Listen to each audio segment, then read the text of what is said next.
Mondy, we're back. Hello. News, reviews, updates, tidbits, factoids, and boy, we got a lot of shit to get to today. Before we get started, though, make sure you guys like the video, comment down below, and subscribe to the Current Era Pod. Juan, you are the GOAT. And please share if you are feeling frisky. It's going to be a very review-heavy pod today, but reviews that I'm actually excited to kind of talk about. Yeah. Should we jump right into it? Let's do it, man. What shows did you watch, if any?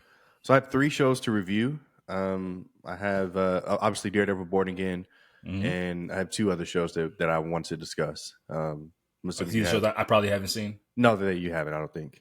Okay. I have 3 shows as well, including Daredevil Born Again, so we can weave them until we get to Daredevil. I'll go first with the White Lotus Season 3 review, which is now streaming on Max. The White Lotus, this is a show you've never seen, correct? Never. Sure you've heard about it. I have, I'm sure you've heard about it, yeah. The biggest compliment I can give this show, man, is that every episode at 9 p.m. on HBO, it feels like I'm being transported to a destination. For those who don't know what the White Lotus is, each season takes place at a different hotel in a different foreign country. Season 1 was Hawaii, season 2 was Spain. Now this season was Thailand. And man, it really gives you that sense of escapism. And I think that the creator, Mike White, does a really good job, man. I think he's a genius. I don't say that lightly. And the fact that he's able to study human behavior and not only study it, but adapt it on the screen. And obviously, like, okay, people act like how they're supposed to act in real life, but that's really hard to accomplish as a writer, as a director. It's really hard to really get real human interaction and how we actually interact on screen. They can feel authentic. And he does that brilliantly. A major flaw I've been hearing about this season all over my timeline, and everybody's kind of had a common consensus that this is the worst season of the White Lotus, or the slowest, should I say. And I'm going to be very, very clear. Slow is never inherently a bad thing, in my opinion. I actually welcome the pace. I welcome the change in pace, because I don't want to ever feel like it's the same thing over and over again, just different actors, you know? Sure. So okay, slow is cool. But when you have slow, the payoff means that much more. Of course. And I think that's where the disconnect is, that the payoff is, it was a tad underwhelming because there's all these different storylines in each season. And there were some really good payoffs for some of these storylines, but other ones were kind of lackluster, in my opinion. But I always say a sign of good art is when you've watched something and you had time to digest it, you still think about it days and weeks later. And so that rings true to this season of White Lotus. Every season of White Lotus, I always feel a certain way when it ends, and then months later, years later, I feel even higher about it, which is a really good testament of how the art has staying power. And so, and I want to be very clear: the worst season of White Lotus is still better than 80% of TV out there like today. Like, don't think it's bad TV. It's just comparatively to season 1 and season 2. And so Julian, I don't know. I think if you and Avi were to watch this together, I think it's a good couple show to watch. You really get studies like how couples interact and how people. I think it's a really interesting show. I think you might enjoy it, actually. So, okay. But I give this season a B minus. I give it a B. I gave it a B minus when I first saw it, but like I said, the more I think about it, the better it gets. And so I give it a B for White Lotus season 3. Your boy, what was in it? Jason Isaacs, who plays Lucius Malfoy, Commander Zhao himself. Sporting a North Carolina accent. He was really great. A lot of great actors in this season, as there always are. But B minus or B, should I say, for White Lotus season 3. Okay. So the first show I want to talk about is actually a documentary. This is following the heels of the documentary that came out on Hulu last year with the Nickelodeon stars, which I'm just completely blanking on. Quiet on the Set. This is the Hollywood Demons documentary. It's on HBO Max. They have a whole bunch of episodes streaming. Actually, they literally have 4. I'm sorry, I said a whole bunch. It's releasing week to week, but the episode that I was most intrigued about was the Power Rangers episode. So for those of you that are not familiar, this show is essentially about the hard times and the Power Rangers curse, if you will. And to me, this, I don't know. To me, as somebody who has been a Power Rangers fan, who literally grew up with this show, I was there when the fucking magic was written, bitch. So like, don't recite the dark magic to me. I mean, and that's basically how I felt when it was over. This was a full 90 minute overview of everything that's happened with the Power Rangers, the good and mostly the bad. And once it was finished, I was kind of just like, who is this really for? Like, somebody like me who loves Power Rangers, I don't keep up with it to this day, but I'm still so much of a fan that when Jason David Frank died, I was there. Like I remember it like it was yesterday. When when one of the SPD, or not the SPD, when the Ninja Storm Red Ranger killed himself, I was there. When the Wild Forest Red Ranger killed somebody with a sword, I was there. So like everything that they were trying to tell me as new and crazy information is like, wow, like this is gonna rock your world. It just wasn't. I was like, I already knew this. It really reminded me of like the Vince McMahon doc that came out last year. Um, except it just wasn't as entertaining. Like I already knew Vince McMahon was a piece of shit. I already knew that he was a rich old white dude that would be abusing his power, and that's exactly what they showed in the doc.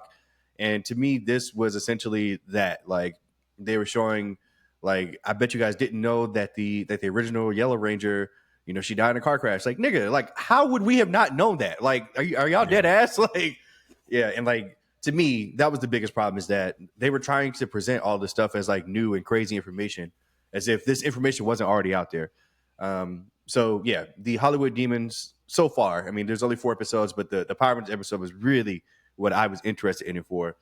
I really didn't enjoy it. I gave it a C. I'm just not sure who it's for. Like my mom, who never gave a fuck about Power Rangers, why would she ever watch this?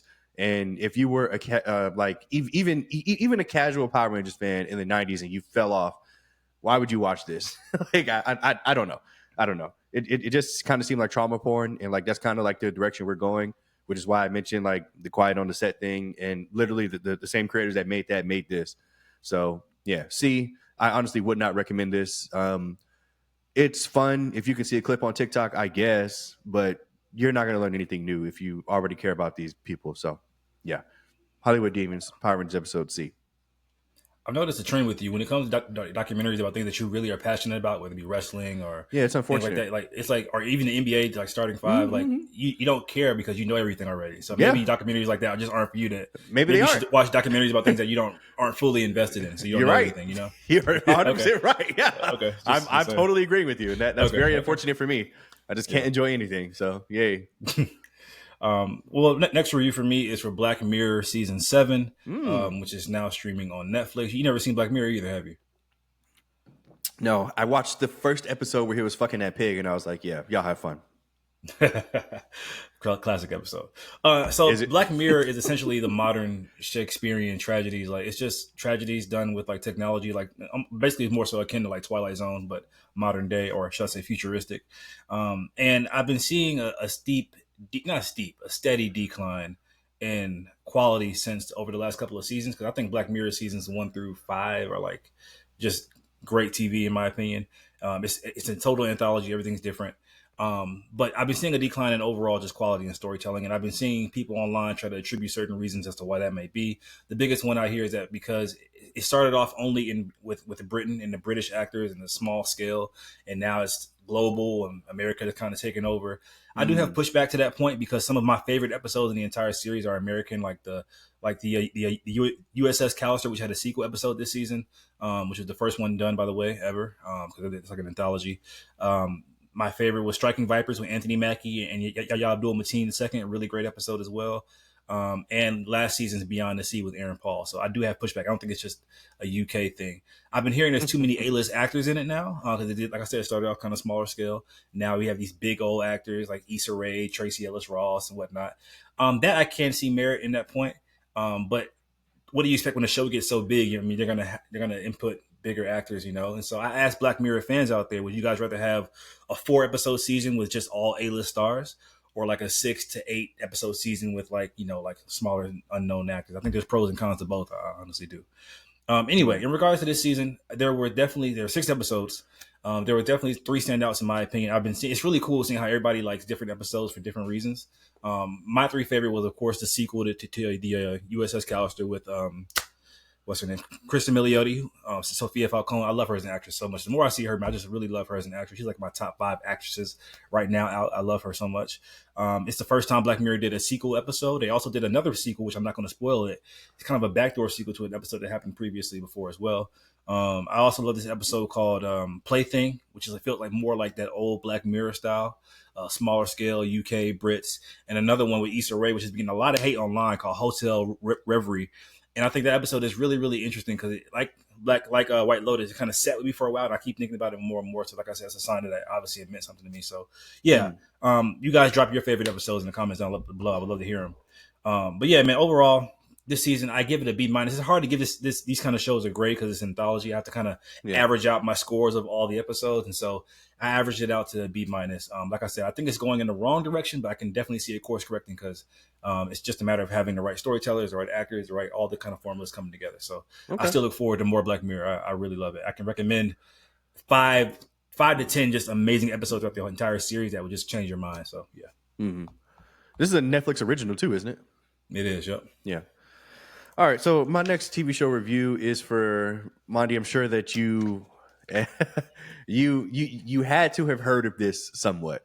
Solo Leveling, the anime Yeah. that is taking over the I world. hear about it all the time. Yeah.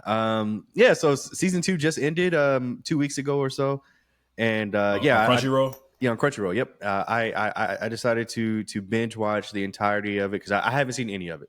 Oh, so you watch season 1 and 2? Yes, I watched season 1 and 2 concurrently, back to back, 24, 25 episodes, whatever it is. I watched it straight. It's worth the hype. Yeah, that's the question, isn't it? That's the question. Now, look, guys, just to give y'all context, I'm old. Okay, I've been watching anime a long time. Oh no, I've been seen there, done them. this type. No, Nigga. look, hey, Gotta do this shit for real. hey. G14 classification, bitch. Like, look, man, look, no. Look, this is a really solid anime. It is, but this notion that I've never seen nothing like this before, this is the greatest thing of all time, I don't know about that. I think that this anime succeeds in the fact that it obviously has great animation because of the time that we're in. Like, everything has great animation, but I still feel like it's one of those things that needs to be said because if you were there in the 90s and the early 2000s, even maybe like 12, 15 years ago, like, animation was not this good. Like, and then all of a sudden we were just like, holy shit, like, everything's pretty amazing. Like, it just looks so beautiful. And when you have a show like this that can, like, really exploit the beautiful animation, like, it just makes it all that much better. The action in this is absolutely incredible. Like, it's really, really good. It kind of stops there. Like, unfortunately, I'm not mad at that. Like, speaking of somebody who loves Dragon Ball, like, people love to say that Dragon Ball is nothing but fights. I completely disagree with that, but the selling point for Dragon Ball is the fight. Like, it's the back and forth boxing, nigga. Like, that's what we came to see. Now, I think that a show like Dragon Ball has heart and it has great characters, where I feel like Solo Leveling doesn't have either of those yet. Now, Solo Leveling and guys, I promise I'm not trying to compare. Solo Leveling has 26 episodes. Dragon Ball's been on for 30 fucking years. My point in saying that is that both of them rely heavily on the battle anime. And, I just don't know if I can say that this is one of the greatest things I've ever seen if I can only name the main character, Sun Jinwoo, who's great. He's cool. He's flashy. Like, he's super cool. Like, I love him as a main character. He's great. But yeah, I don't know. Anyway, the show in and of itself, it was fun to watch. I was able to watch all 26 episodes. I ended up giving the first 2 seasons together combined. I guess I watched them back to back. I ended up giving this a B plus. I think that, like I said, this is a good show. I would recommend this to somebody like yourself, like maybe who isn't really into that anime world, like one leg in, one leg out, or even to someone that, like, wants a starter anime. Like, watch Solo Leveling. It's super easy to consume. It'll grab your attention straight away. Like, there's just no real down moments. And what's the basic gist of the show? So it's essentially about this guy who gains this certain power set to bring things back from the dead. Like, he's a necromancer. Okay. He's able to use those shadows, is what they call them in the show, to fight. And that's kind of all we know from, like, the anime standpoint at this point. But the idea of the show name Solo Leveling is that in the show, once your powers awaken, so to speak, you're going to be at that level forever, no matter how much you train. But there's this one guy who can go above and beyond. Oh And he can no. level up.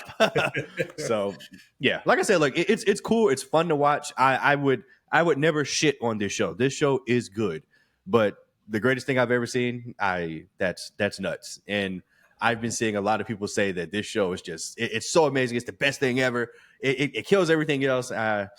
Let's pump the brakes. But it is very good. It's good. I've also been hearing a lot about this show called Kaiju Number 9. Have you watched that? I have. And there's a reason I haven't reviewed it. So I'll just leave it at that. Thanks. I'll leave it at that. He's old school. I like Cowboy Bebop. Cowboy Bebop's overrated. Uh-oh. I said he's bitch. just a contrarian. Thinking like that New World. Just Dragon Ball. Anyway. Last show review, guys. Last show review is for the big one, Daredevil Born Again, now streaming on Disney Plus. Yeah. Go ahead and give me your thoughts. Yeah. I would love to go first here. Monty, this was my most anticipated show of the year. I know later we're going to talk about your most anticipated film of the year. And unfortunately, I was disappointed.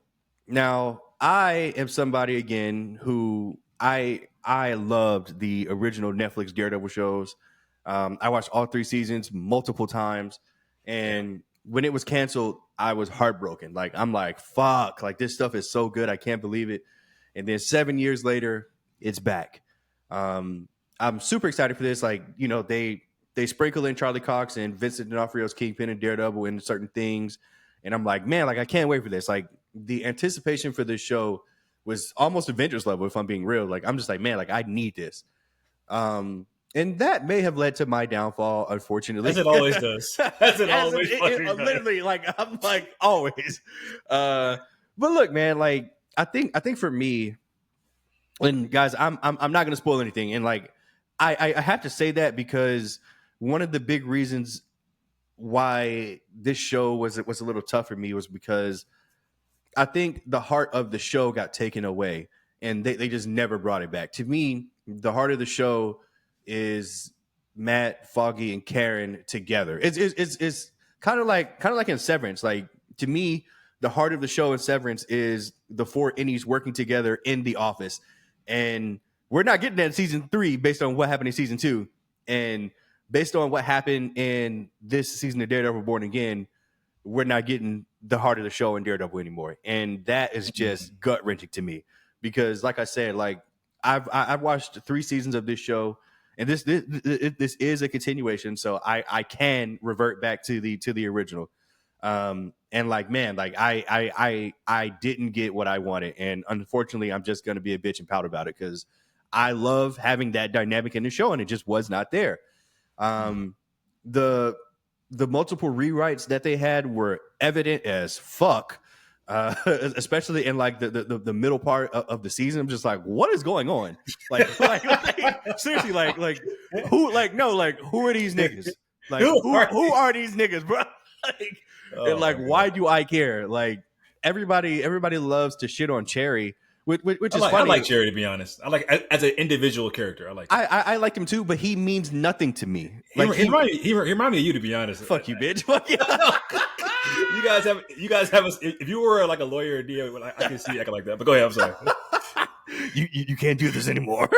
yeah. Fuck out of here.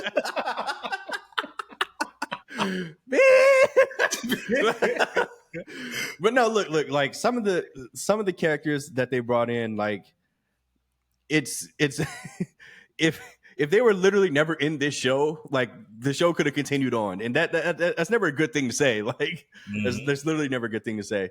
Now look, the highlights: John Berthol's Punisher, bitch, he's fucking back, bitch. Hey, let me tell you something. Nigga. John Berthol's Punisher, man, I just absolutely love him. He was in 2 episodes, and both episodes, like, he's got some of the best scenes in the show.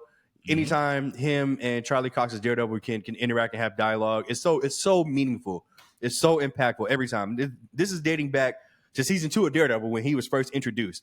Like, it's just so meaningful. It's so impactful. Like, these world building conversations that they have of like, what you're doing is wrong. And he's just like, well, bitch, you put this nigga away. He's back on the street in a year. Like, how am I wrong?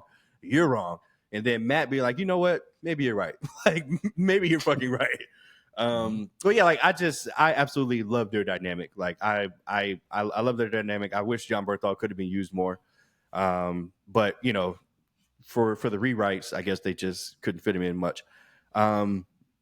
My single biggest problem with the show, I'm sorry I'm rambling, but I have a lot of shit to say, bitch.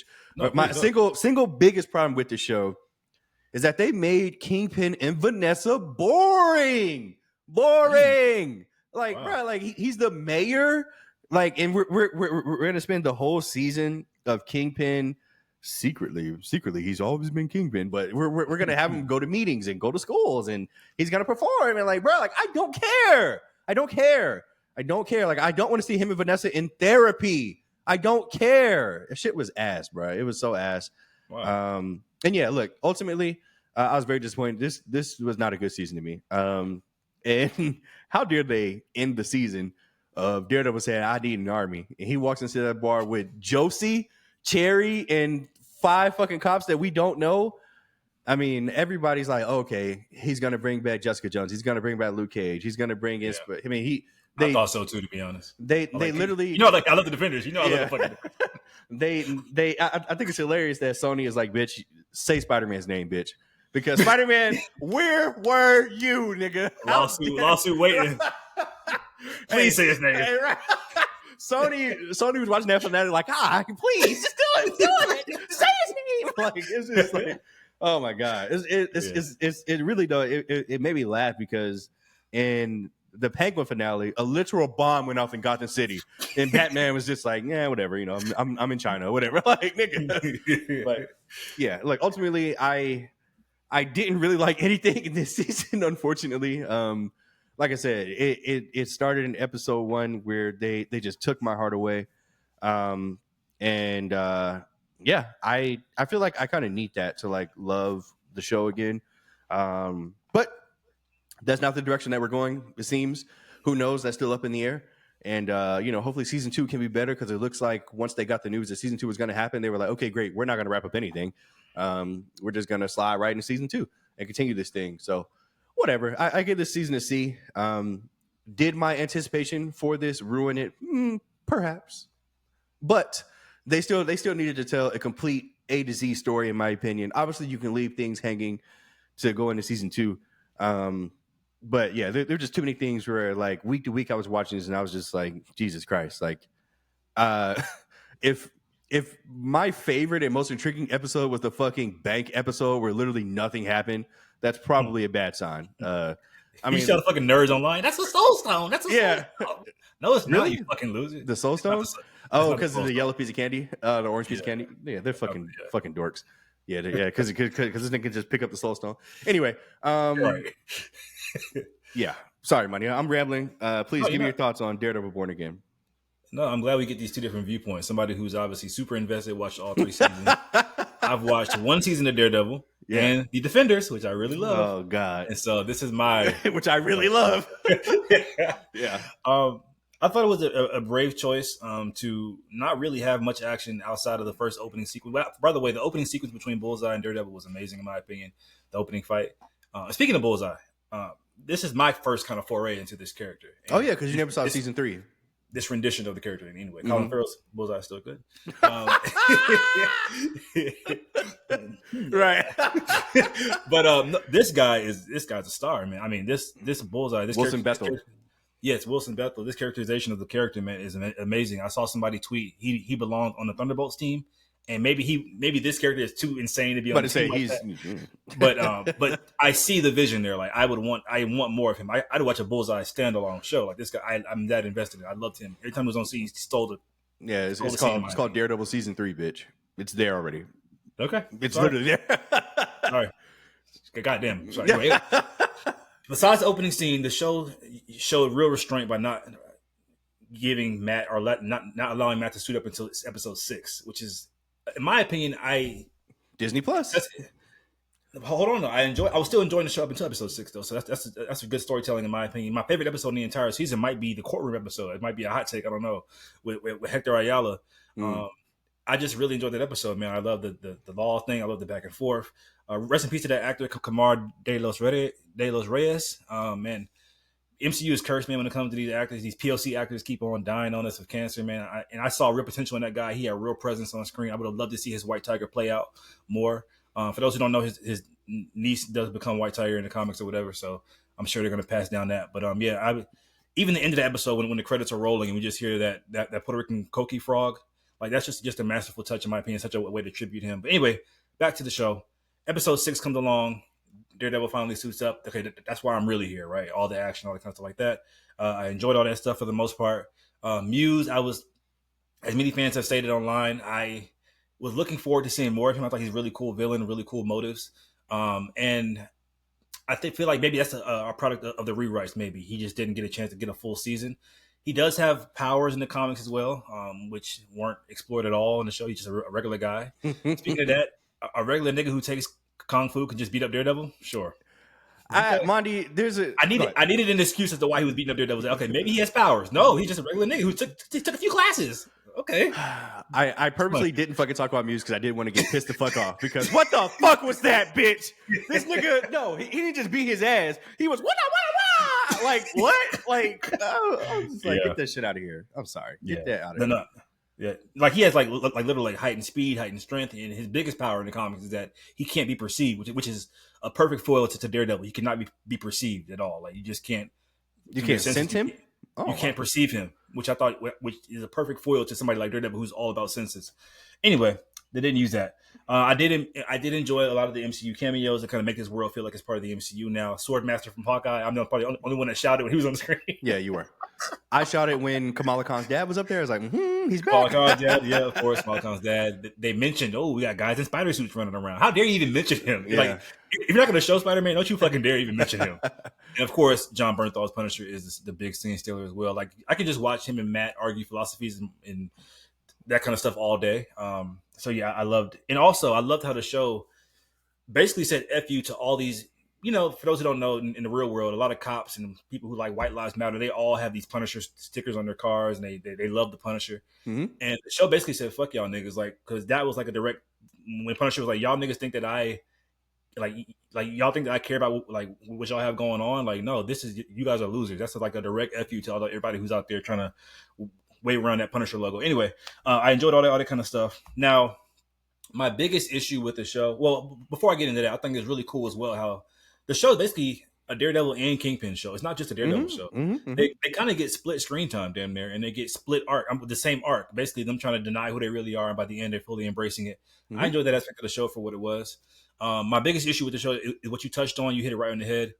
I wasn't aware of the rewrites, but then I don't know. Maybe I was. I feel like they had just started like 100 writers and 100 different storyboarders and 100 different showrunners, and you could feel that shift in tonality. Sometimes it felt like with the MCU show, like a Disney Plus MCU show. Mm-hmm. Other times it felt like that old Netflix style of show, and the tones never really blended in well together. And they would just do like stark contrast between the tonalities a lot of times, and that really bothered me. But my biggest complaint is the overall just conclusiveness of it all. Call me old school. Like you said, I have no problem with a show setting up a season 2. But I need a conclusive end to season 1 at least. And this show didn't have that at all. And so it's hard to grade it, or hard to give it a great grade as a season because it doesn't feel like a complete season of TV. Overall, I enjoyed it much more than you. Obviously, I gave it a B-. I think it's still good TV. I wouldn't say I say it's definitely above average. But maybe I don't have that comparison that you have to the old Netflix show, which everybody calls peak. So, yeah. I mean, that's better for you. You get to enjoy it more. I mean, shit. Also, I want to say real quick, Matt Murdock's morality is starting to really bother me because he plays this high, like, oh, I'm high and mighty. I don't want to kill anybody. I want to jump in the way of a bullet for my arch nemesis and Kingpin. But then again, it doesn't reign consistent because you want to fuck hoes all day. Like, nigga, if you're a true Catholic, then you're going to abide by the rules of the Bible, all of them, not just, I'm not going to murder. So, I don't know. That kind of bothers me. I really agree with Punisher. I feel like in most of those arguments they have, and most of those back and forth they have, like, nigga, just kill. That's why I have a big problem with Batman. I love Batman. You have killed so many more people by letting Joker live than you have by just ending this nigga's life. And I get it. It's a fine line between playing God and knowing when to pull the trigger or whatnot. But Matt's morality is really starting to just cloud his judgment to the point where it's like, are you stupid? I'm like, I know you're a smart guy, but I don't know. So I'm not combating your point, but I do want to say in Daredevil season 2, they have that argument twice. And Matt agrees with Frank. He's like, you know what? let's try it your way. Let's do it. Like, let's kill these niggas. And Frank Mm-hmm. is like, hold on, bitch. You no, you can't come over to this side, because once you do, there's no going back. You can't be me. And that's what the argument morphs into, because obviously the show needs Daredevil to be a real, true babyface hero. And Frank, even though Frank knows that he's nuts, essentially, he like respects that he stands on it, and he's not going to let him. Monty, why are we talking about this shit? I'm sorry. This is so but in the finale, Frank was encouraging Matt to kill the guy that killed White Tiger, though. He said, do it. Yeah, well, this is 10 years later. I'm just saying, like, they had their moment in season 2 of the show. Okay. Yeah. Anyway, moving on. Let's move on to some movies. Yep. Which movies did you see besides Sinners? I saw The Amateur. It's the only other movie I was able to see. I saw The Amateur as well. So I saw Drop, The Amateur, Warfare, G20, and Sinners. So we can weave in our reviews together. I'll go ahead and get Drop out the way. This is the movie starring Megan Fahey, all my White Lotus season 2 fans, yeah. And Brandon Sklenar, who we just saw last year, It Ends With Us, who played the character Atlas. Yeah. Internet wants this guy to be DCU Batman really bad. Apparently, it's between him and Alan Richardson, according to the fans online who know nothing about what's really going on. I'm about to say they literally don't know anything. They really want this guy to be the new DCU Batman, and the more I see this guy, I can see it, to be honest. I'll be honest. Like, I saw it in this movie as well. I will say this, man, for a Blumhouse movie, I'm always talking about Blumhouse. For a Blumhouse film, this movie does a really good job at like all the technical things. Like, it's got some really cool editing, some really cool cinematography. Like, you can tell there's real effort there. The entire restaurant which the movie takes place in was built just for this movie, which I thought was really, really cool. But however, you need more than neat editing choices to give a compelling story and a compelling movie. And this movie's not bad. I want to be very clear on that. But I think it's just maybe a me thing. But movies in which their villainous character is using text messages to threaten the character over the course of the entire runtime or for the bulk of the runtime, it just doesn't do it for me. I don't feel the weight. The tension ends up getting expanded to the point where it becomes boredom. Like, even last year's Carry On, which I tried to watch that movie, by the way. Even though it's not bad, the same thing kind of happens there. He's getting threatened through text messages. I'm like, I just need a little bit more than that. And that's basically the bulk of this entire movie. Almost 3 acts of just her getting text like, oh my God, I have to kill this guy. Like, and so it really holds attention and draws out attention, and you lose it, to my opinion. So interesting. And I feel like it was a testament to my feelings. Like, not just me, because when the movie was over, there was like a collective energy in the theater. But okay, that was a movie that we just saw. Now let's go home. Like, there wasn't any kind of chatter in the hallways. Nobody was like, you know, like you can just feel sometimes people enjoy the movie, or you can just feel when like it maybe has some kind of lasting imprint on them. Like, everybody's okay, ate some popcorn, enjoy the movie. Now let's get in the car and go home. That was kind of the energy I felt. So overall, I give it a C. I think it's average. I think I'll forget. Most people who see it will probably forget about it in a week. Probably a really good streaming movie, to be honest, though. So yeah. It's funny you say that. I was trying so hard to watch this movie. It just didn't work out. To the point where like I was literally trying to find it on like a pirate website. I was like, yeah, like I want to see this movie. I ended up watching the first 20 minutes, and then I just got busy at work and I couldn't finish it. But yeah, I mean, I was enjoying what I saw, but I guess it just goes to hell. So, I mean, a C is not bad, and I've been seeing people who have been enjoying it. So you might be one of those people. Like I said, if you like Carry On, and it's not as good as Carry On, I'll say that, but like that text messages thing just really bothers me. I don't get any real stakes with that. It's just anyway, just like having a cloud form villain. Nigga, right? I mean, it's just stupid. Anyway, next review that I'll do, but before we get into our amateur review together, is G20, which is the new movie streaming on Prime Video. Yeah, big cast. She's Davis, back. Let's go. Viola Davis. For anybody worrying if this president who kicks ass will be, can't match the physicality, as me and Julian always say, watch The Woman King. I'm about to say, she can obviously do physicality. And I thought she did good here from a physical aspect, acting as well as Viola Davis. We got Anthony Starr, Homelander, playing the villain as always on Amazon property. Anthony Anderson playing her husband. Marseille. I'm sorry, hold on, I got to sneeze. Hiya. Excuse me. Marseille Martin playing her daughter. And yeah, man, who's of course the daughter who's a teenager who's rebellious and happens to be a tech genius, because these kind of movies always have to have daughters like that. Look, man, I'll say this about this movie. I want to say, in a vacuum, this is a very great representation for Black women to see these kind of characters, like, because they don't get a lot of them. I think the last one. Shut up. I think the last movie I can recall. You're stupid. I think, honestly, though, whether the movie was good or bad, I think that seeing a Black woman kick ass is important. And anyway, so I think the movie nailed that aspect of it. Cool. Mm-hmm. Now, this movie is exactly what you think it is, and that's for better or for worse. If you saw the trailer, like, okay, I'm going just to see that, then you will probably enjoy the movie. Yeah. I wanted something a little bit more elevated. Sue me. Sorry. Mm. That's not what it was. And for me, it ended up being for worse, in my opinion. Mm. Um, it's one of those movies that just plays it safe, and they knew it. They knew it. That's why they put it on streaming. Like, why would you have a movie with Viola Davis and put it on streaming unless you didn't believe in it for real? You know. And so it's all these things that don't have any nuance. Like they briefly touch on the fact that she has some issues being a black president as a woman. Like what issues would come with that? They kind of briefly scrape on it, briefly touch on it. The action is just as mediocre as it gets. Um, no one of true importance dies. You kind of know how the movie's going to go from start to finish. And so, like I said, if you saw the trailer and you were okay, that's what I want. You will enjoy the movie. For me, it was okay. I gave it a C. It's as streaming as it gets, and the powers that be are aware of that, and so they just want those numbers for those week or two and make their little money back and whatnot. So yeah, G20. Okay. Now let's talk about The Amateur. Please give me your Yeah. review. Let's talk about The Amateur. Yeah. Yeah, look, man, I was actually excited for this as well. The preview for this was really good. Like I enjoyed the promo a lot. And to me, just like you kind of stated for G20, if you saw the promo, you saw the movie. And unfortunately, that was my downfall with this. I think that and like to me, like I didn't want an elevated experience for The Amateur. I was like, no, like give me this, but give me more. Like tell me, like please. They like in the promo for this movie, they showed the pool scene and they showed the bomb scene. Mm-hmm. Both of those were in it, and that was it. That was it. There was one more kill. That's it. So like, if you saw that, you saw 2/3 of the movie. And if you saw the promo, you know that his wife dies in a horrible accident, and that he she's Lois Lane, by the way, in the new DCU Superman movie. yes, His wife. and you saw that he requests special training. All that had, hey, that's the film, bro. That's the film. And like for me, I left disappointed mostly because of that.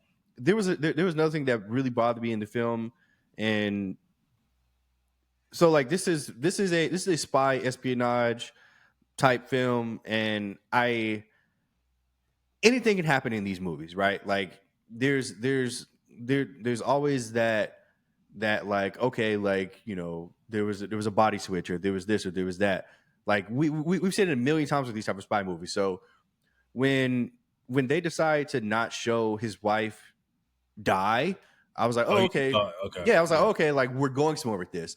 And then that just never happened. So then I was like, wait, like why wouldn't they show it?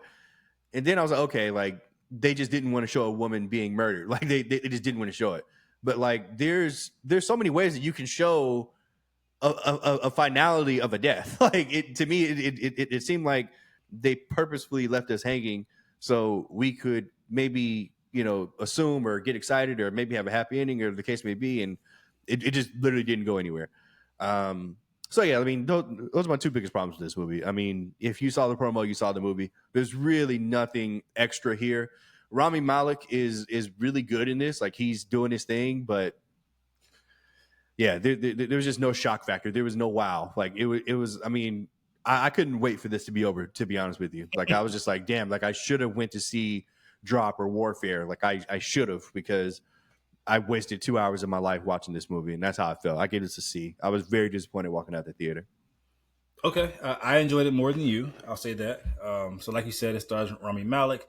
I thought, like you said, like both of us kind of agreed, it's a very interesting angle for one of these saturated revenge market films. That we always get. Like typically, the big macho man, like we just saw in A Working Man with Jason Statham. So I thought the guy who did not really physically, capable, but has used his wits. I thought that was really kind of cool. I just watched Law Abiding Citizen due to you. It kind of gave me not similar vibe, but like in a way, it kind of reminded me of that. Just a guy using his wits to kind of be 2 or 3 steps ahead of everybody else, which I appreciated. I thought it had clever writing for the most part in terms of the espionage kind of stuff. I think that maybe a movie like Brave New World, Captain America could have used writing to this scale of like just how clever and just how, because espionage requires clever writing because these are clever people that are doing these things. Now I will say this though, the movie is super realistic. I think it's going to help or hurt audiences. I think I have an idea what it did for you. It plays out like how things, I believe things will really, I have no, I'm not in the CIA, but how things will probably really go down, you know? And so I feel like if you just want like if people who just want something more exaggerated or are kind of used to that more exaggerated kind of style of filmmaking, that more exciting style of filmmaking, this isn't the movie for you. But people who kind of enjoy that, or, you know, enjoy seeing how things would actually kind of play out in a more realistic tone, you might enjoy this movie a little bit more because you appreciate that realism that's kind of baked into it, which others may deem as boring or slow. Overall, I enjoyed it. I gave it a B minus. Now, the biggest thing holding this movie back for me was that the emotional beats, which the movie is relying heavy on, the emotional beats just did not hit for me. I really wanted to care as much as he did for his wife and all that kind of stuff. And even when the other woman died, I was kind of disconnected from that. So that's the biggest thing, and I really care about emotion in the film. So I gave it a B minus for the amateur. So yeah. B minus. Next review, guys, is for like, why? It's too high for you? Fuck yes. Okay. I think C is too low for Daredevil, but that's just my opinion. Next review, guys, before we get to Sinners, is Warfare, which is now playing in theaters as well. Man, I think A24 does something just absolutely brilliant when it comes to this movie, man. They combine the writing and directing of two guys. Number one is Ray Mendoza, who's an actual war veteran. He lived this shit. This is based on his exact memory of things that happened. Mm-hmm. And you combine the mind of Alex Garland. For those who don't know, he's a accomplished director. He made a lot of A24 films that I love: Ex Machina, Annihilation, last year's Civil War. And so when you combine these two, you get the raw passion, the raw experience of a guy who's actually done this shit for real, and you get the brilliant technical expertise of somebody who's in the film industry. And so I thought it made for a brilliant blend. This movie stars all the stars of tomorrow. We got Joseph Quinn. We got Cosmo Jarvis from Shogun was amazing in this movie. We got Will Poulter, Charles Melton, Kit Connor, Noah Centineo, and the list goes on. This may very well be the most immersive modern war film I've ever seen in my entire life. I mean, I'm not including like 1917, which came out a couple years ago, because I mean that's not really modern. That's like World War I or World War II. But like in the modern age, man, this thing was immersive. It puts you in it. It puts you in it, man. I felt like I was there. And that comes with, you know, time where they're just chilling out. They're just hanging out. But it also comes with a grenade drops in that fucking room, and now shit gets fucking real, you know? And so I feel like, man, this Alex Garland, who just did last year's Civil War, which you saw, you know this guy has mastered sound design, and it's even more on 10 when it comes to this movie. Like the gunshots, when they ring off, you feel that shit in the theater. When the bombs go off, when the jets are flying over the city, you feel it in your seat. And I think that's just a wonderful technique to add to your filmmaking process, because it really just puts you in it and makes it that much more immersive, in my opinion. I've been noticing a trend in Hollywood in which Hollywood has been taking these actual war vets and giving them actual time to write their own stories and direct them. Like I just saw a movie a couple months ago called My Dead Friend Zoe, which same thing, like an actual war veteran was able to tell their story. And so I hope that trend becomes a standard, man, because this was probably one of the best war films I've seen. I give it a B plus. Short, you're in and out of there. It's about an hour and a half, but it's one of those when you're on the edge of your seat, like, oh shit, like, yeah, it's getting real. It's getting real, you know. So I enjoyed it. Awesome. Chose the wrong fucking movie. God damn. Fuck. I'd be careful. I'd be careful watching this with like an actual war vet, because I mean, why would I do that? Why would I do that? You come from like a war family. I'm not a war family. you come from a military family. A family of warriors. and then there's you. Why do I teach? Right. Anyway. That's funny. Right. Said, I come from a clan of warriors down the Black Panther. It has been stripped away from you. Anyways, that's hilarious. Last review here, guys. Last modern review anyway. It's for Sinners. Nigga, Monty's so excited. What the fuck about this now? Ryan Coogler is back. Some call him the GOAT. Some being me. Please give me your thoughts on this film. Okay, you're funny. So look. So for those of you that don't know, I'm back in Atlanta now, and going to a black theater to see a black movie is just it's. Where'd you go? It's an experience. I went to AMC Cobb Parkway. Cobb Parkway. Okay. Yeah. I think it got shot there like literally like a month ago. So I remember. Yeah. At the bowling alley, like underneath, I'm just like, okay, whatever. I don't ever go there. Anyway, So going to see a black led film in a black movie theater in a black market is just an experience. Like it, you know, it wasn't like this in Vegas. It's just, woo, nigga showed out. It was packed up in there, and I went to a 9:20 showing. I went after work, and it was super packed in there, and it was just great to see. Like, You go, Avi? yeah, of course, yeah. Like, I don't know when's the last time I saw so many black people supporting a film. Like, I literally just can't remember. Like, yeah. But anyway, the movie in and of itself, it was extremely cinematic, which I loved. Like, it was just beautiful. Like, just I saw it on like the biggest screen I could see it, fucking 9 o'clock at night. Absolutely beautiful. The sound design was just incredible. Ryan Coogler is interesting because he he like Ryan Coogler, the man himself, when he was doing promo for this film, I couldn't understand anything he was saying. Like, I was just like, nigga, like his accent is so fucking thick. Like, I was like, I need subtitles. And that translated to the goddamn movie, boy, because their accents are so fucking thick. I needed subtitles. Like, there was a point in the film where Delroy Lindo was telling this story about all these prisoners, and I didn't catch any of it. I was just like, bro, what? Like, what? You've been in Vegas too long, man. Look, after you settle down in Atlanta for a couple months, it'll come back to you. Look, all I heard was, and you I think he said they chopped his manhood off. I was just like, oh my God. Like, what kind of story was he telling? Jesus Christ. You're so white. And look, speaking of Delroy Lindo, he was absolutely sensational. Stephen A. voice in this movie. I wish that he would just do more, because he was the levity that we needed. Because there were moments in this film that were truly like whoa. And it was just great to have a character like Delroy Lindo. I mean, he was essentially doing what Rod, just not the nigga's name, Lil Rel was doing in Get Out. Like, he was that much needed break from this like constant thing that we were on. And yeah, like Michael B. Jordan, I mean, I don't know why people continue to try to deny him. Like people love to say, oh, like he's just a good looking guy. Like, that's a reason he gets all the bird. He can act, man. He did his fucking thing in this movie. Like, he was great playing two characters in this film. I will say that the ending for this movie brought down my grade. I was like loving this. There's a scene in the middle where there's just like a 10 to 12 minute dance scene.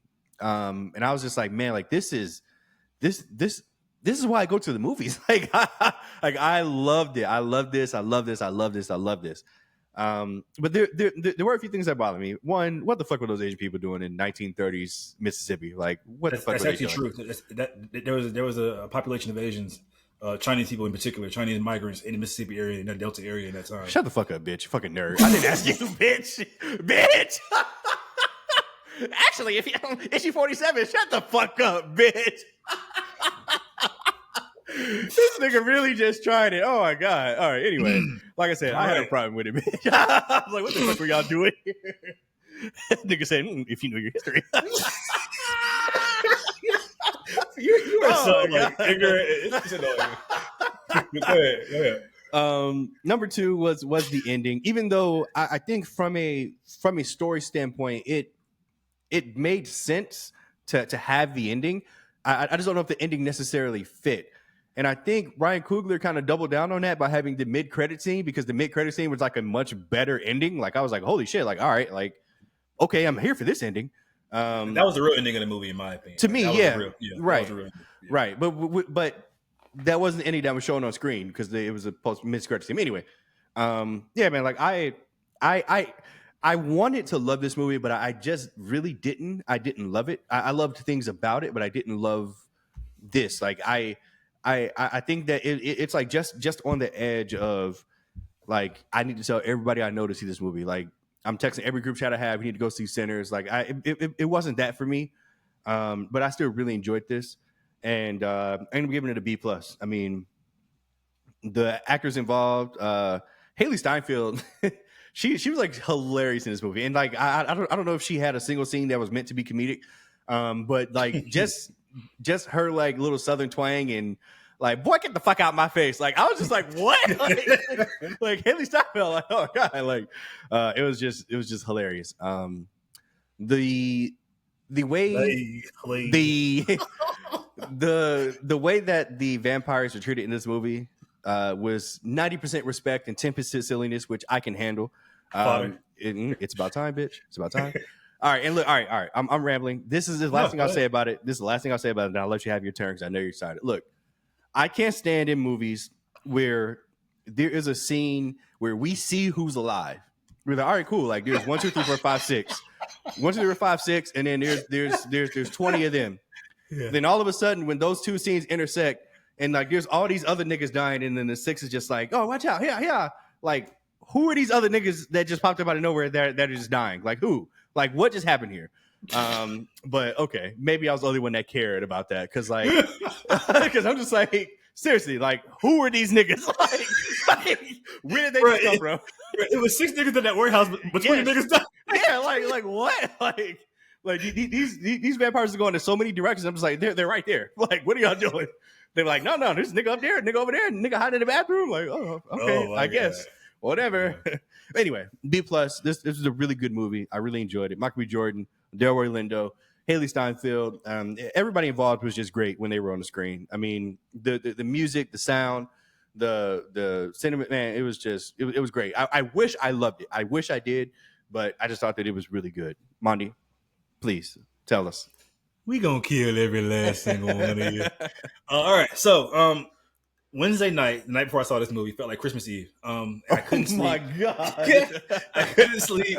Like, Wow. I love this feeling about going into the movies. I haven't felt this way since like Dune Part 2, which just came out last year. But anyway, Wow. this comes from my favorite director. Well, he's 1A and 1B. 1A is Ryan Coogler. 1B is Denis Villeneuve. Last year's Dune 2. And I highly advise you guys to watch. He has a 10-minute breakdown online of which format to watch this movie in. You can just see how passionate this guy is about film, accent or not. He's still a genius in my opinion. Like I said, I don't use that word lightly. And he said watch it in IMAX. Julien didn't. Nope. So I watched it in IMAX. I drove 45 minutes out of my way to watch it in IMAX because Ryan Coogler said so. And guess what? I'm doing it. I'm doing it again today. I'm doing it again today, guys. I'm going to watch it in IMAX again. You know, drive 45 minutes out the way.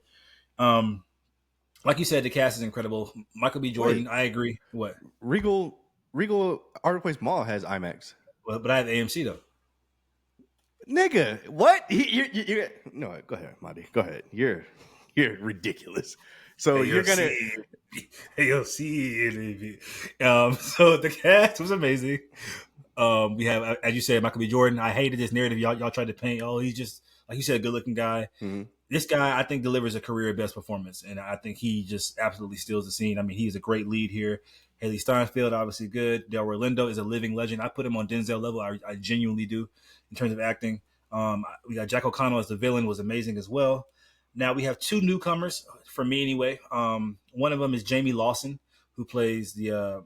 For those who are wondering who could be the next Black Princess Tiana in Princess and the Frog live action, this is her right here. I mean, I just saw nothing but all I saw like, okay, that's our next Princess Tiana. She's beautiful. She can sing. Chocolate, loved it. And Miles Caton, who plays, this is this guy's first acting role. He's a big part of the movie. He's damn near on the same billing as Michael B. Jordan. This guy is a star, guys. He's a star. He's a star as a musician. He's a star as an actor. He has a bright future ahead of him. I cannot wait to see what this guy does, man. He's amazing. Now, this film is really just a love letter to blues music, and I highly advise, again, you guys watch some Ryan Coogler interviews leading up to the movie because it really gives you a deeper understanding and context as to why he made this movie and what the true meaning of it really is. And I think that it's really almost damn near a musical how it plays out. I say it's a musical, basically. And I think that blues music is so integral to just the overall fabric of this film. And once you understand that and appreciate that, I think you'll appreciate the movie a lot more. Speaking of music, the composer who Ryan Coogler always collaborates with, Ludwig Göransson, this guy is, man, he's the next Hans Zimmer. I've been saying it for the last 5 years. Check me, bitch, on Twitter. Check me on the pod. I've been saying this guy is the next Hans Zimmer. The score here, there's this one score in particular in which when the vampires are at their height of their powers that they play like 3 times. It's like an old school kind of like haunted house. That shit had me levitating out of my seat. Like the score is fucking amazing. The score is fucking brilliant, guys. Now, I think this film is marketed. I think the marketing is misleading by Warner Brothers in this film. It really is. The promo was terrible. Sorry. If you want a 2-hour vampire slash 'em up fest, That's not I'm what sorry, this guys. is. It's not what it is. And I blame Warner Brothers for that, honestly. But I get it. They want the most out of their return, but by lying, sure. This movie is more so thematic and in Mm-hmm. terms of, I mean, it's more like a theme as opposed to just like action or horror. But if Mm-hmm. you come for a vampire slasher film, You're gonna I get think you it, might bitch. leave with something more satiating. There's still vampires in it, don't get me wrong. Mm-hmm. I think you might leave with a more satiating, to your appetite to what you end up getting. And I want to say this, by the way, Ryan Coogler is bold for this message in this film. Warner Brothers, I commend you guys too. I just shitted on y'all for allowing us to even get a $90 million budget. I mean, without spoiling anything, basically the basic premise of this movie is beware letting white people into black spaces, and the way that he goes about that allegory is just fucking brilliant in my opinion. And I'm surprised, I'm surprised Warner Brothers even allowed that. If you see the movie, I think you'll understand more of what I'm saying. Um, what I want to say next. I think that we must protect Ryan Coogler. As a black creative myself, man, I just found myself smiling throughout the entirety of the film. I was just smiling ear to ear. Like you mentioned that 10-minute dance scene or whatever, bro. That shit brought tears in my eyes. It caught me off guard. I was like, "Why am I like? What the Wow. fuck is going on?" Like, I started tearing up in the theater. It was a beautiful cinema, man. It was so unapologetically black. It was so unapologetically film. Um, I give this movie a B plus as well. I didn't love it. Wow. I liked it a lot. Like you said, I loved a lot of things about it. Now I'm assuming that my grade's going to change because I literally after this pod is over, I'm going to the movies to watch it again. Mm-hmm. I've been thinking about it all night, so that's like I said, it's always a good sign of good art. I'm thinking my grade is going to raise to an A or an A minus, honestly, but we'll see after I see it again. But guys, stay for the mid credit scene is super important. It is. There's also a post credit scene which is not as important, but I loved it as well. Mm-hmm. So yeah, guys, I give this film a B plus. I'm thinking that grade's going to go up. So Sinners is movie of the year for me so far, though. okay, so you literally didn't say a single negative thing about the movie. So why is it not an A? The only thing, in my opinion, keeping it from being an A is the vampire aspect of the movie was a tad weak. But like it's hard for me to even say that because like I appreciate it so much more. Like honestly, the film is so good, guys, that if you take away all the vampire stuff out of it, like let's say at the halfway mark, there's not really any vampire shit going on. I was just enjoying the ride. I was like, this is a good movie. These two brothers come from Chicago. They're trying to do a juke joint. It's a mystery in the town. I was here for it. Mm-hmm. Now I expected when you add the vampires in, that's when we go overboard. It didn't really go overboard for me. It kind of stayed on that even steady. It introduced a new aspect to the film, which I appreciated, I guess, but adding the vampires into the story didn't enhance it. But hopefully, like I said, that might change upon second viewing. Okay. We'll see. Interesting. So yeah. Now let's talk about some other stuff, guys. I know we've been going on about reviews. Jesus Christ. Let's talk about what's coming out. The Last of Us has already been renewed for season 3 at HBO. The first episode of season 2 has just dropped. Yeah. Yay. Love Island, guys, is getting a spinoff. This is a reality show that I love called Beyond the Villa. It's been greenlit for summer 2025 this year. It's gonna follow basically the main cast of last year's super popular season 6 USA. Serena Page, Janae Craig, Leah Kateb, other season 6 Islanders as well. It follows their lives around LA after, bless you, by the way. So I'm excited for that. We have a Pacific Rim prequel series is officially in development at Amazon. You never seen these movies, have you? Pacific Rim? No. Might have to add it to Random Rex. Please don't. Yeah, guys, we'll see. Please don't. Crouching Tiger, Hidden Dragon series in the works in Amazon as well. This is a movie that I thought was just amazing. I haven't seen it in a long time. It's probably time to give it a revisit, to be honest. But any thoughts on this? One of the greatest films of all time. Yeah, I can't say I agree. I haven't seen this since I was a kid, but I remember really thinking it was just fucking brilliant. So I probably appreciate it more actually now that I'm older. That was the first time I ever saw Michelle Yeoh, I think, in a movie. Was that movie? Yeah. Wow. Was it yours or no? No, nigga. The fuck? Oh, okay. Police Story, bitch. Oh, okay. Sorry. Inside Out 3 is in the works. I thought it would come a lot later than this because of the time between Inside Out 1 and Inside Out 2. Inside Out 2 made $1 billion, right? You're very right. Okay, there it is, man. There it is. There it is. There it is. A remake of The Bodyguard is in the works. This is a movie with Whitney Houston and Kevin Costner. Huge shit. Actually, I have it on my list. I'm going to watch it soon. The Bodyguard. This don't sound familiar at all. Yeah, it's like a 90s cult classic hit. Okay. Beetlejuice 3 is in the works. I thought this would also come down the line a little bit later. Y'all have fun. This movie actually did really good, if I remember last year as well. It did. Yeah. It did really good. So, yeah, I'm sure they're going to bring Jenna Ortega back. They are. And, Check Monty's Instagram. I'm not watching that shit. Interesting news that just dropped last night. Ryan Gosling is officially set to star in the new Sean Levy Star Wars film. It's described as a standalone adventure that takes place a few years after the events of The Rise of Skywalker. Ryan Gosling, Star Wars, here for that. Sean Levy, fuck no. And I only say that after seeing Deadpool and Wolverine. I just don't trust this guy with Star Wars. We'll see. I have liked some Sean Levy films in the past, but I don't know why they would give the keys to this guy when you're trying to get your franchise back on course. Like, why Sean Levy? It seems like there's so many new Star Wars films, like, or at least news. Like, I keep hearing about, this person's getting a Star Wars film, this person doing it, Daisy Ridley's doing a Star Wars. It's just like, what's actually happening? Right. Jesus Christ. Right. Well, let's talk some trailers, guys. There's only two. It's a show trailer and a movie trailer. The show trailer is for the upcoming Predator animated series. It's going to be a 3-part anthology film that follows the Predator fighting Vikings, samurais, and World War II pilots. It's coming out on Hulu on June 6th. What were your thoughts on this trailer? I didn't watch either trailer. I forgot. Wow.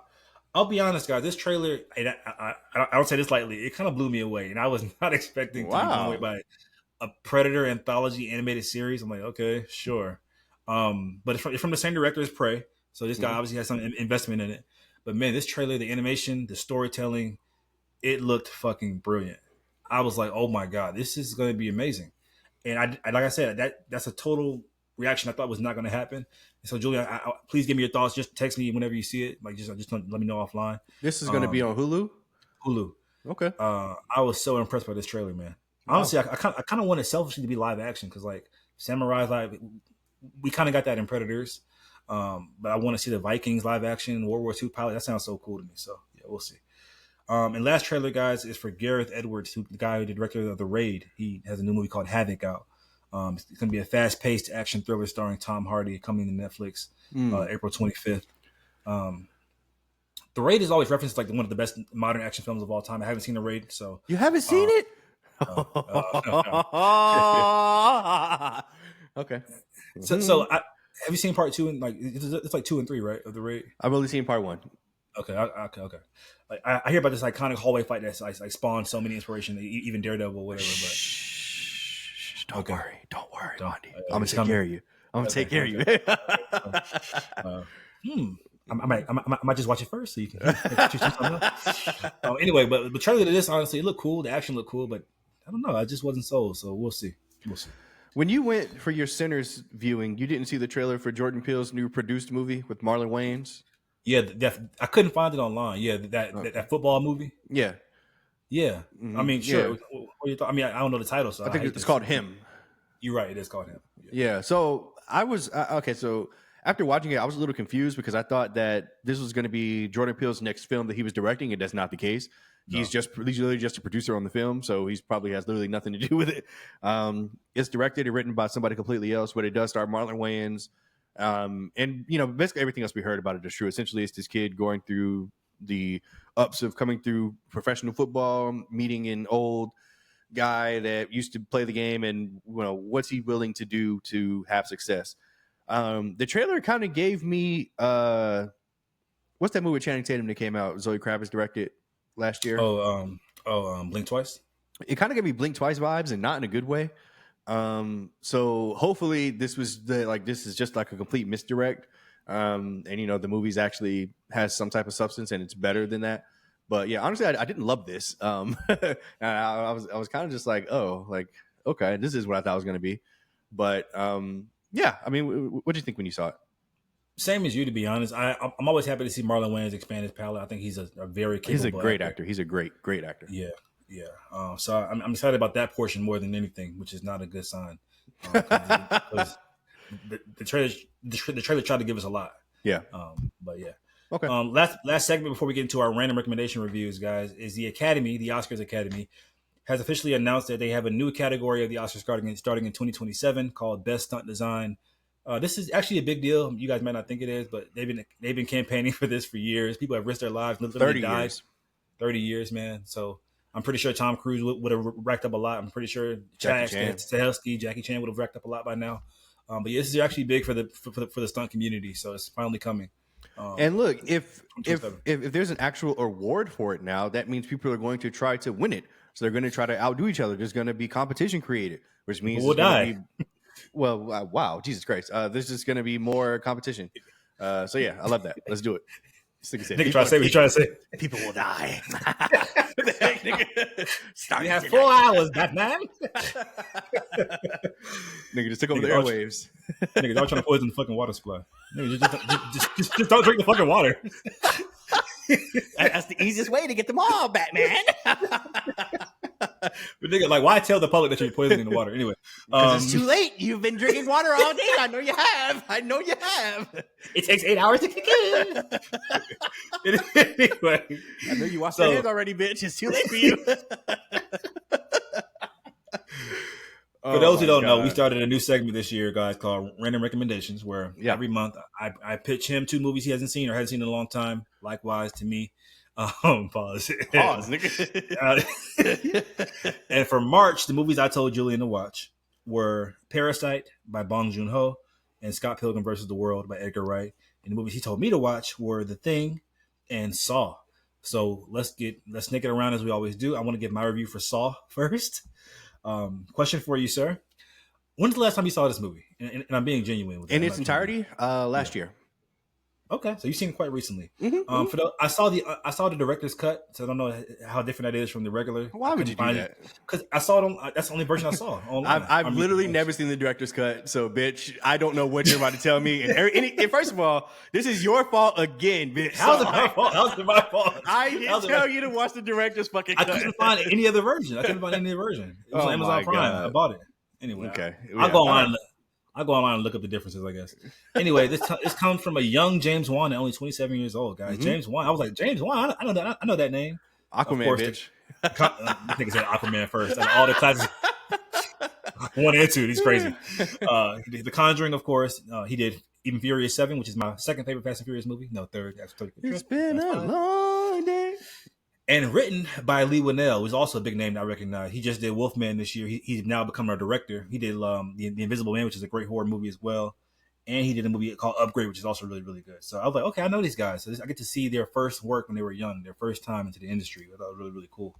Now, this movie, guys, I did not enjoy this movie. I thought it was borderline horrible, and I'm going to tell you why. Wow. It's filled with a lot of sped up edits that just don't age the movie well. I like when movies are aged by certain things.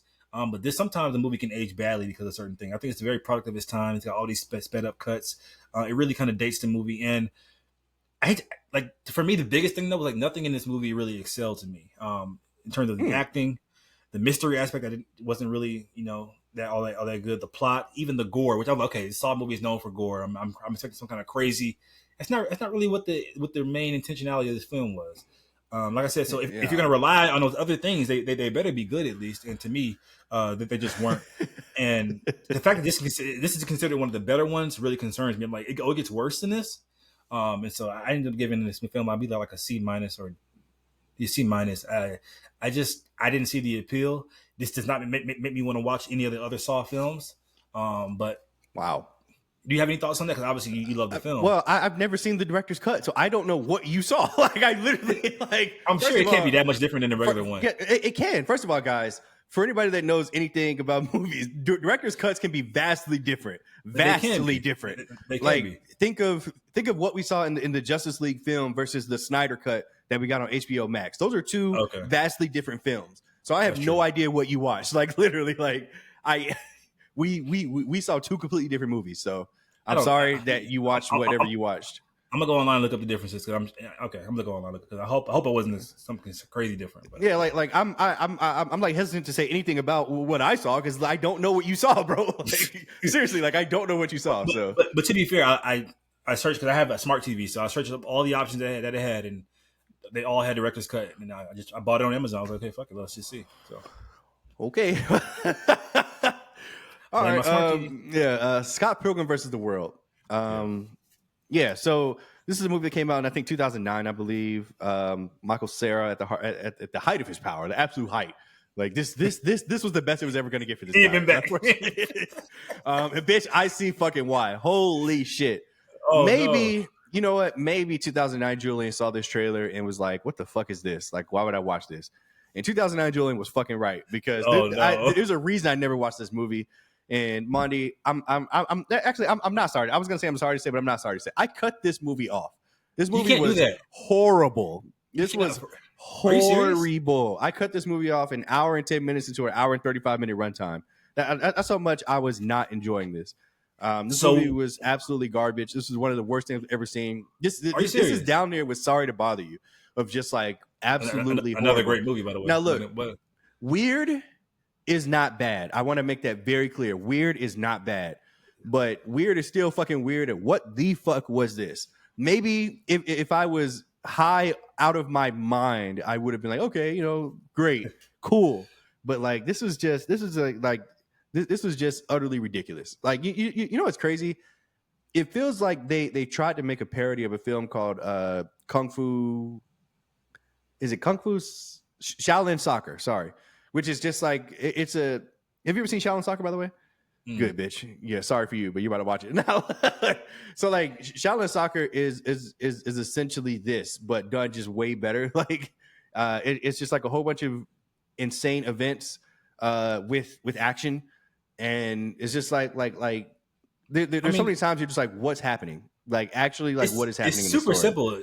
He finds a girl who has 9 evil exes. He has to beat them all to win her love. Like what's hard about that? Yeah, to understand. And yeah, so like it just this movie just didn't do it for me. This was one of the worst movies I've ever seen, literally ever. That's insane. And like you know, this is a cult classic. So, I understand.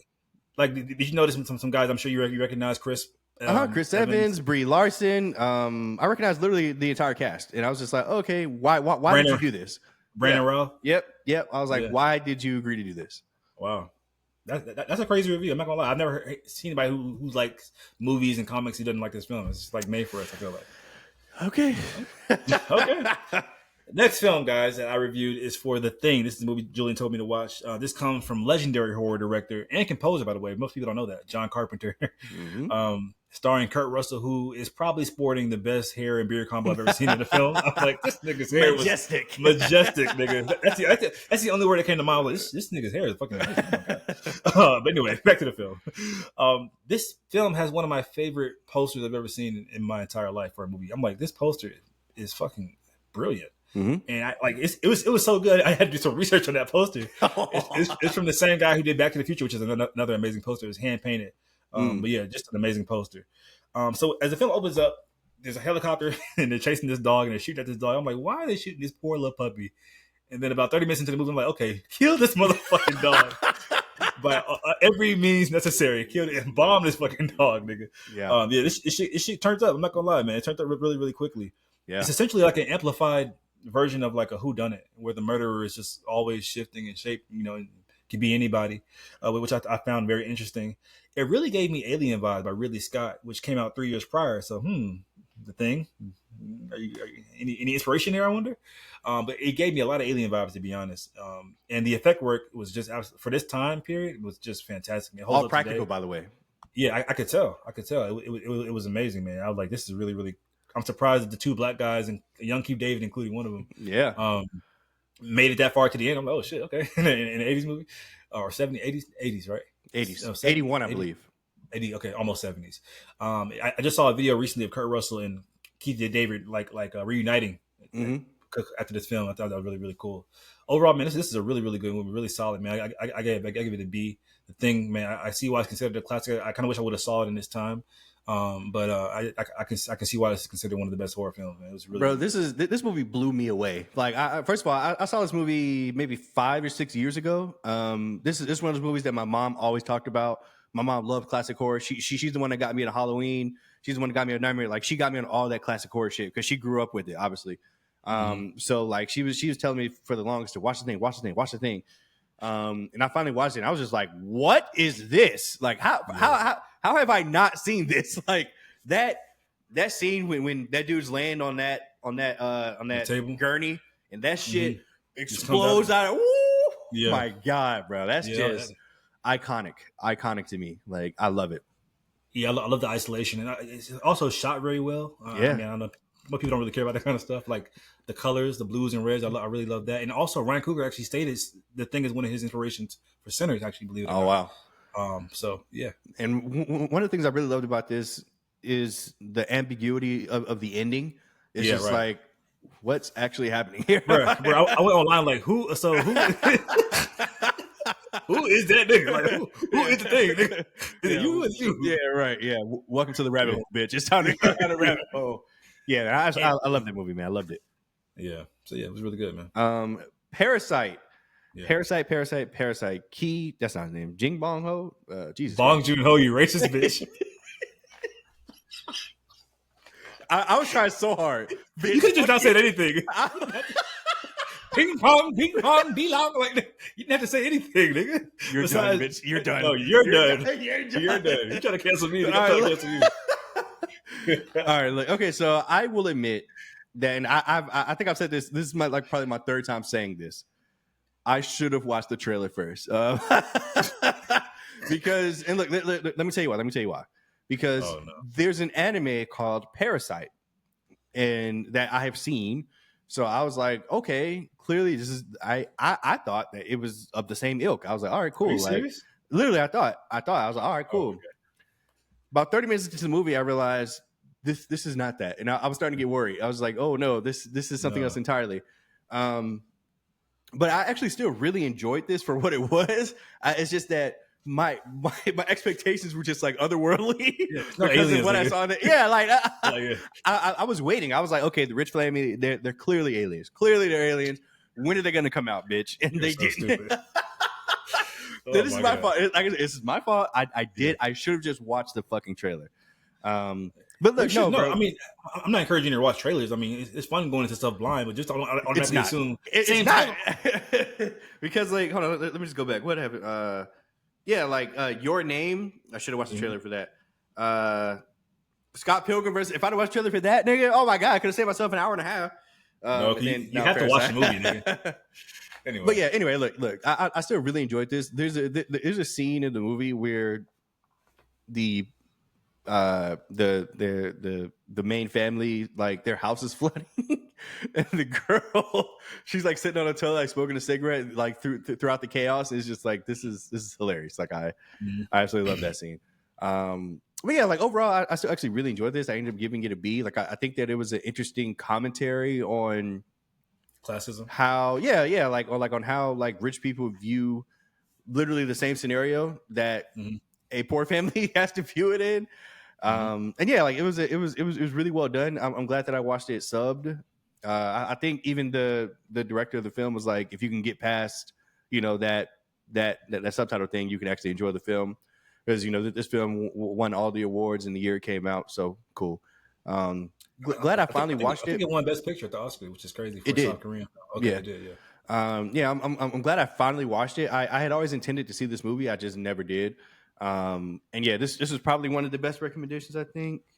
I mean, I'm scrolling.